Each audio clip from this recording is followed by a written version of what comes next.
There's a place, a school, an institution where a professor resides. One that for the past 30 years has traveled the world teaching others. A pioneer in America of the fighting science of Savate. One who codified the sports of this fighting style. One who has produced clubs, champions, and continues to develop. Listen to words of Professor Buitron. All right, folks. I'm going to talk to you because there's been a question about, a lot of folks say that boxing hands, box francés hands, time boxing hands, just regular boxing, American boxing, is no good for the street. That's only good for the ring. I'm going to tell you one thing. The thing that separates a pugilist that is seasoned in fighting inside the ring and one that is using it for self-defense in the street is, one, the certain rules of sportsmanship that are in the ring, and of course you're inside a boxing ring. But both fighters in the boxing ring understand that death can happen, that injuries can occur, and that one is trying to take the head off the other one. That's what happens in the ring. Now in the street, we do not know who or what we're dealing with. In the street, you can end up with somebody that is very trained martial artist, one of the best in the world. You can end up with a professional fighter. You can end up against a professional hitman. You can end up against a person that doesn't care, that's just a gangbanger that doesn't care about what's going on, or a street guy, or somebody that doesn't know anything. You know, what people call male Karens, you know. The question that I had, it's twofold. One, can boxing be used for the street? Of course it can. The number one martial art around the world for enforcers is boxing. In Europe, Savate, of course, Thai boxing. It's not MMA. It's not Brazilian Jiu-Jitsu. In the East, you have boxing, Thai boxing. Depends if you're around Malaysia, around those pirating areas over there, you're going to learn some type of silat, some type of bladed art. And of course, in the Philippines, you're going to learn some type of a scream arnis that's out there. Why? Because that's what the enforcers use. In China, you're going to use the same thing. You're going to use arts that are combative. The enforcers are going to use that. In certain police academies, they're going to teach you correct martial arts. Certain ones are not. So you have that type of basis, okay? If you look at all the enforcers that were here and folks that were really, really good inside the mafia, inside New York mafia and everything else, most of them trained in the boxing ring. Most of them did their time in the boxing ring. Most of them fought inside. Just part of it. We can't forget, one of the best martial art movies of entertainment is The Big Brawl with Jackie Chan. If you haven't seen it, go see it. It's on YouTube. It's a great movie. Again, why? Because the mafia, the mob controlled boxing. People say it still does. I don't know. I couldn't tell you. But let's talk about being able to defend yourself in the street. If I take a 15, let's go between the ages of 11 to 16, and you take a black belt of any taekwondo, most martial arts, black belt of that age group, and you take a golden glove boxer, who do you think will win? I'll put my money on the golden glove boxer any time of the week. Now what happens with boxers? As time progresses, they leave the ring, they leave the gym, they stop training.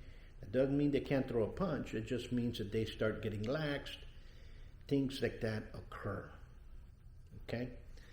But the punch that people talk about and I'm going to show you several different ones here, was, can a left hook be used to defend yourself?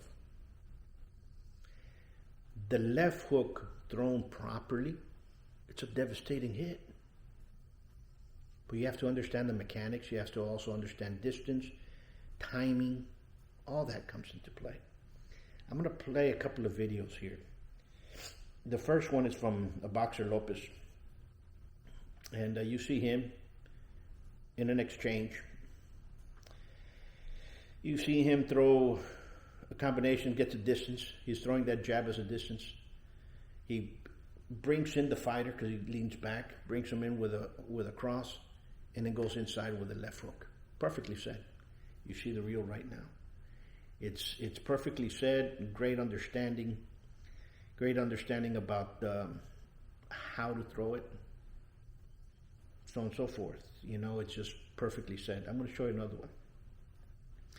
This one's Boxer Ryan. I want you to understand the same thing, and the perfect setup into a left hook, because you have to set them in. You have to draw them, you know, inside. He did it so quick that when the person was inside, you can't see it. You have to rewind it. So I'll show that clip right now. Hellacious left hook that he has.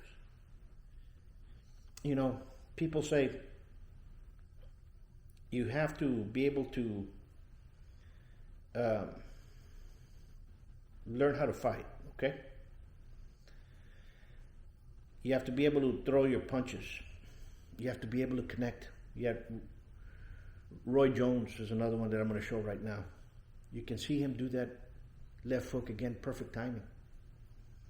You know, people need to understand that when you practice boxing over and over and over, there's basically a jab, cross, left hook, right hook, the hooks, the uppercuts, and some you're going to have overrides, overheads, depending on the boxing place, ganchos, and depending on the style of boxing that you're in, the region, the ethnical region, which ethnic groups around. You're going to start seeing specialty punches, signature punches from certain clubs come in. People try to mimic it now on YouTube. It's a lot easier to get.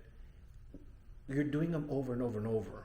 But the four basic punches, left, jab, cross, hooks, and uppercuts, are done worldwide. But each person does it differently, and they do them over and over and over. That's what makes them good at it. The next one I'm going to show you is a left hook used in the street for you all to understand what it is. You know, the person is threatening one with the other. He has an iron, and he's threatening. He's going to strike. The other person takes the objective. I mean, when somebody's threatening you with a weapon, you have to take the objective to make it on your own terms. Like I've always told people, you have to defend yourself on your own terms. You have to fight on your own terms and means. Very well executed. You see it. You see the video right now. He throws perfect left hook. Boom. The person goes down. Now again, you have to train these.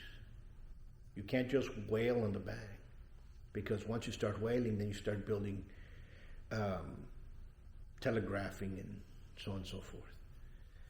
But we'll talk about that, and I hope you enjoyed it. If you like it, got something out of it, click share, click like.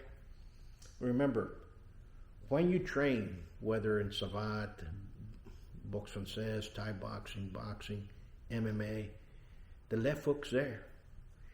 Find yourself a good teacher, a good trainer.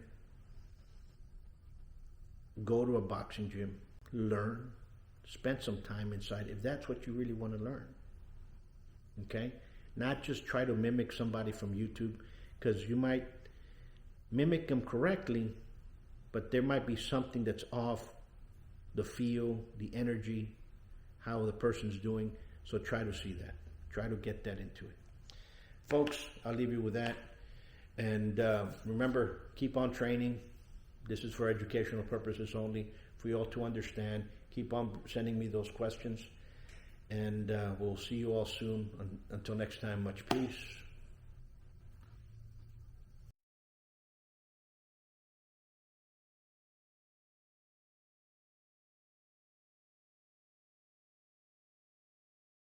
Come train at the best kept secret of Laredo, Buoytron Academy, 956-401-4868, Savate.biz.